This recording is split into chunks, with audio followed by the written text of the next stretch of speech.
पूर्णमदः पूर्णमिदं पूर्णात् पूर्णमुदच्यते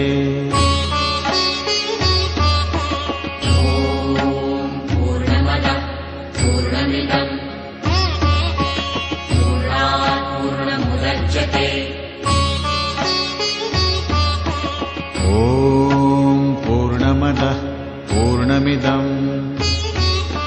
पूर्णात् पूर्णमुदच्यते। बराच अभ्यास करून बराच त्यांच्याबरोबर मीटिंग करून त्यांचा फार मोठा पुढाकार आहे, त्यांचे साथी त्याच्यामध्ये इन्व्हॉल्व केले।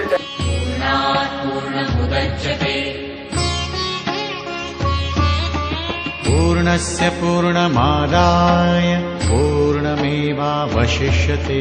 पूर्णस्य पूर्णमादाय पूर्णमेवावशिष्यते। पूर्णस्य पूर्णमादाय म्हणजे या मंदिराला पैसा कमी पडणार नाही याची मला पूर्ण खात्री वाटते की आपण सर्व उपस्थित आहे।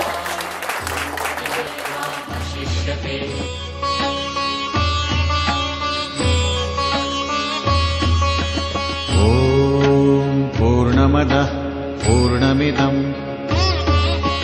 पूर्णात् पूर्णमुदच्यते।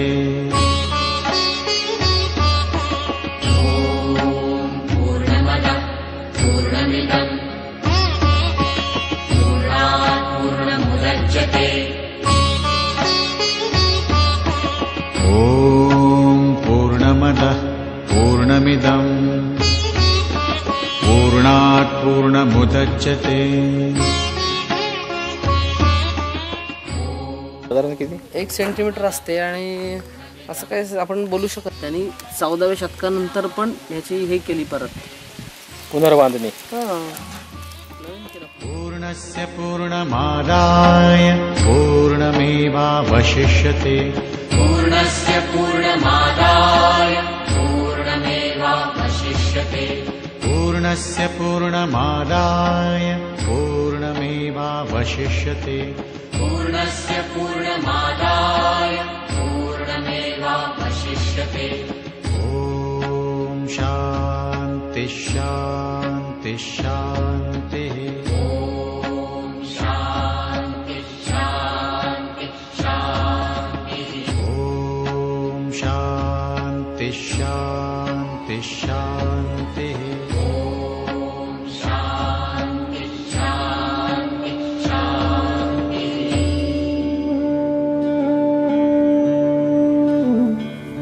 हिंदवी स्वराज्याचे संस्थापक छत्रपती शिवाजी महाराज यांच्या राजधानीचा किल्ला असलेला जिल्हा म्हणजे रायगड। ह्या किल्ल्यावरूनच ह्या जिल्ह्याला रायगड हे नाव पडलंय। रायगड जिल्ह्यातील प्रमुख 15 तालुक्यातील एक तालुका म्हणजेच पोलादपूर निसर्ग सौंदर्यानं नटलेलं अतिदुर्गम डोंगराळ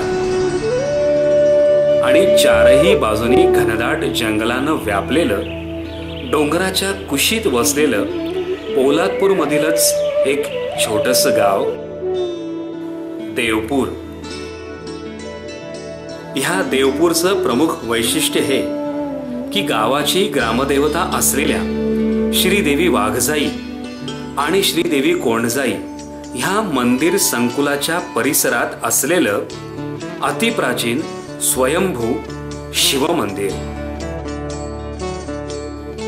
ह्या स्वयंभू शिवमंदिराच्या परिसरात प्रामुख्याने श्रीदेवी वाघजाई, श्रीदेवी कुंभळजाई, श्रीदेव भैरवनाथ,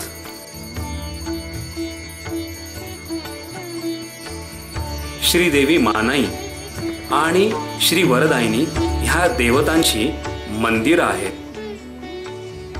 ह्या मंदिर संकुलातील प्रमुख आणि स्वयंभू असलेल्या शिवमंदिरालाच श्री कोंडजाई असंही म्हणतात।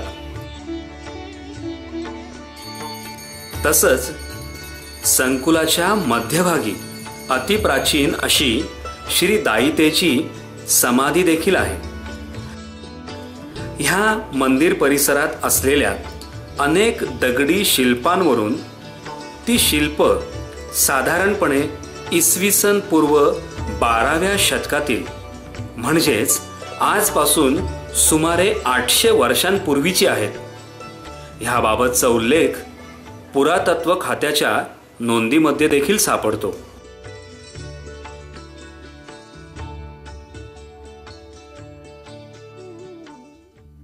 असं म्हणतात की ह्या देवी देवतांच्या भेटीसाठी प्रतिवर्षी चैत्र महिन्यातील कृष्ण द्वितीयेला ह्या परिसरातील पंचक्रोशीतील सुमारे 18 गावातल्या देवी देवता येतात.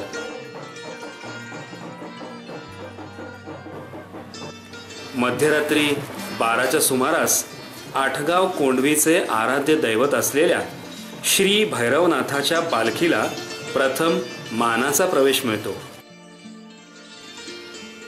आणि त्यानंतर इतर गावातील भाविक हे त्या गावांच्या देवी देवतांच्या पालख्या घाटधुपारत आणि सजवलेली उंच काठी घेऊन नाचत नाचत जल्लोष करत ह्या मंदिर परिसरात येतात. त्यावेळी रंगीबेरंगी फटाक्यांची आतषबाजी देखील होते आणि ढोल ताशांच्या आवाजाने सारा आसमंत दुमदुमून जातो. हा नेत्रसुखद सोहळा पाहणाऱ्यांच्या डोळ्याचे पारणं फेडून जातो, डोळे दिपवून जातो. ह्या सोहळ्यामध्ये मध्यरात्री 2:30 नंतर मंदिर संकुलातील तसंच परिसरातील देवी देवतांना, स्थान देवतांना, वास्तुदेवतांना मंदिरातील गुरव गावातल्या मानकऱ्यांच्या हस्ते श्रीफळाची म्हणजेच नारळाची देणी देतात. ह्यानंतर सुमारे पहाटे 4च्या सुमारास ब्रह्ममुहूर्तावर मंदिराच्या बाहेर बगाड फिरवण्याची तयारी सुरू होते. बगाडा करता इथं हजर राहायचं आहे. आमची गावकरी मंडळी सर्व इथं उपस्थित राहा.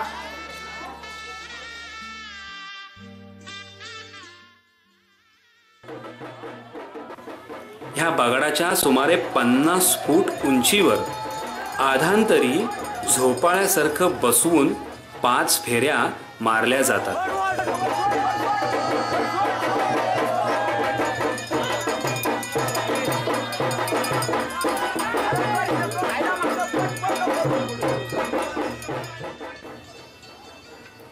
त्यानंतर दुसऱ्या गावातील गावकरी आपापल्या देवी देवतांच्या पालख्या घेऊन येतात आणि त्यासोबत 50 ते 70 फूट उंचीची सजवलेली काठी देखील असते. पालख्या आणि ही सजवलेली काठी नाचवत नाचवत संपूर्ण मंदिर संकुलास ते प्रदक्षिणा घालतात.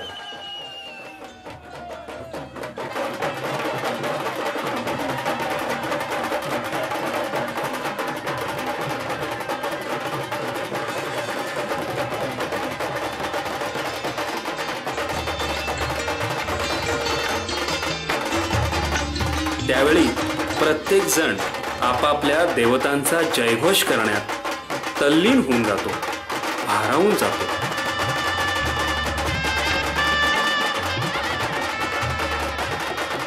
आणि आपल्या संसारातील दुःख, अडचणी, संकट ह्यांना क्षणभर का होईना तो विसरून जातो.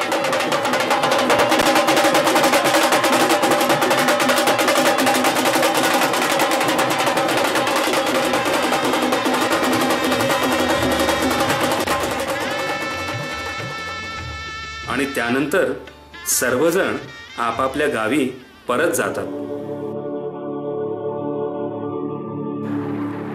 ह्या स्वयंभू आणि प्राचीन शिवमंदिराबद्दल एक आख्यायिका सांगितली जाते. ती अशी की ह्या ठिकाणी शेती करणाऱ्या एका शेतकऱ्याच्या नांगराच्या फाळाला शंकराच्या पिंडीचा मधला भाग अडकून त्याचे तुकडे झाले आणि हे तुकडे आजही आपल्याला इथं पाहायला मिळतात. आणि ह्या शिवमंदिरात दरवर्षी महाशिवरात्रीला मोठा उत्सव भक्तिभावाने साजरा केला जातो. तसंच श्रावणातील प्रत्येक सोमवारी अभिषेक विधी करण्यासाठी सभोवतीच्या पंचक्रोशीतील अनेक गावातील भक्तगण मोठ्या संख्येने श्रद्धेने आणि भक्तिभावानं इथे येतात. असे हे पवित्र आणि प्राचीन शिवमंदिर संकुल हे 2 नद्यांच्या संगमावरती स्थापन झालं आहे. जणू काही ह्या ठिकाणाहून आजूबाजूच्या परिसरातील भक्तगणांवर इथल्या देवता आपल्या आशीर्वाद रूपी कृपेचा वर्षावच करीत आहेत.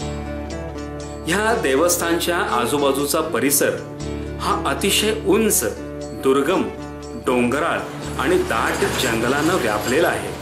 त्यामुळे उन्हाळ्यात इथं रखरखत ऊन असतं, तर पावसाळ्यात इथल्या निसर्गानं जणू हिरवीगार शाल पांघरल्यासारखं वाटतं. उन्हाळ्यात ठणठणीत कोरडी असलेली नदी पावसाळ्यात मात्र दुथडी भरून खळाळत वाहत असते. ह्या परिसरात राहणारे गावकरी हे प्रामुख्यानं शेतकरीच आहेत. अत्यंत प्रतिकूल परिस्थितीत ते इथं शेती करतात.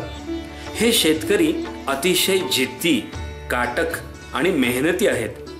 त्यांच्या ह्या गुणांना आस्तिकतेची जोड देखील आहे.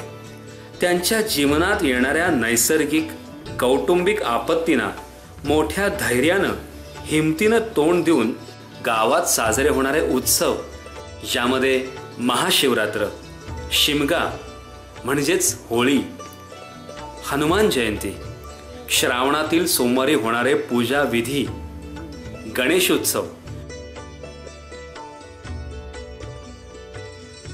आणि दरवर्षी जानेवारी महिन्यात होणारा अखंड हरिनाम सप्ताह, यामध्ये इथला शेतकरी वर्ग मोठ्या उत्साहानं सहभागी होतो. अशा या धार्मिक, परंपरावादी आणि कष्टाळू लोकांचं श्रद्धास्थान असणाऱ्या श्री कोंडजाईच्या स्वयंभू शिवमंदिराचं पावित्र्य आणि लौकिक टिकवण्यासाठी देवपूरच्या ग्रामस्थांनी वेळोवेळी वर्गण्या काढून डागडुजी, दुरुस्ती ही केलेलीच आहे. पण सद्यस्थिती पाहता ह्या मंदिराच्या दुरुस्तीची, बांधकामाची गरज लक्षात घेऊन मुंबई मंडळानं पुणे ग्रामविकास मंडळ आणि ग्रामस्थांना विश्वासात घेऊन एकमतानं मंदिर परिसराचा कायापालट करण्याचं ठरवलं आहे.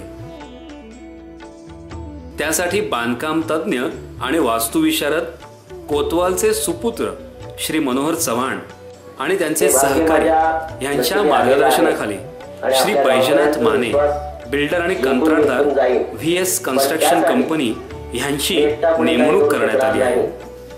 कोणतंही काम करत असताना ह्या कामाची सुरुवात रविवार दिनांक 11 मार्च 2012 रोजी सकाळी ठीक 11 वाजता देवपूर गावातील ज्येष्ठ समाजसेवक, मार्गदर्शक श्री बाबाजी गणपत महाडिक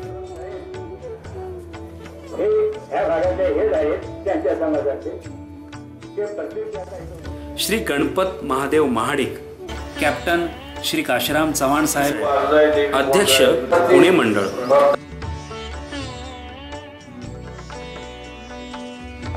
श्री सूर्यकांत रामू पवार, अध्यक्ष मुंबई मंडळ, गावचे पोलीस पाटील श्री सत्यवान बाबाजी महाडिक, तसेच सरपंच श्री बाबाजी महाडिक आणि देवपूर गावातील पंचायत समिती सदस्य यांच्या शुभ हस्ते आणि इतर गावकऱ्यांच्या उपस्थितीमध्ये झाली. ह्यावेळी उपस्थित सर्व मान्यवर आणि गावकरी यांनी एकमतानं ह्या प्राचीन स्वयंभू शिवमंदिराचा आणि मंदिर परिसराचा कायापालट करण्याचा दृढ संकल्प केला. ह्या शिवमंदिराचं पावित्र्य आणि अस्तित्व टिकवण्यासाठी आणि नियोजित वेळेत मंदिराचं बांधकाम पूर्ण होण्यासाठी अंदाजे 50 लाख रुपयांचा खर्च अपेक्षित आहे. तरी आपणासारख्या दानशूर व्यक्ती, संस्था, उद्योगपती आणि हितचिंतक यांनी आर्थिक स्वरूपात भरघोस देणग्या देऊन ह्या पवित्र धार्मिक आणि सामाजिक कार्याला सहकार्य करावं अशी नम्र विनंती करण्यात येत आहे. आमच्या ह्या उपक्रमामागील विश्वास सार्थ ठरावा हेच आमचं ईश्वरचरणी मागणं आहे. कार्य सिद्धीस नेण्यास श्री समर्थ आहेच. देणगीदारांची नावं मंदिराचं काम पूर्ण झाल्यानंतर सर्वानुमते प्रदर्शित करण्यात येतील. आपले नम्र ग्रामस्थ मंडळ देवपूर, उत्कर्ष मंडळ देवपूर मुंबई, ग्रामविकास मंडळ पुणे आणि गुजरात विभाग.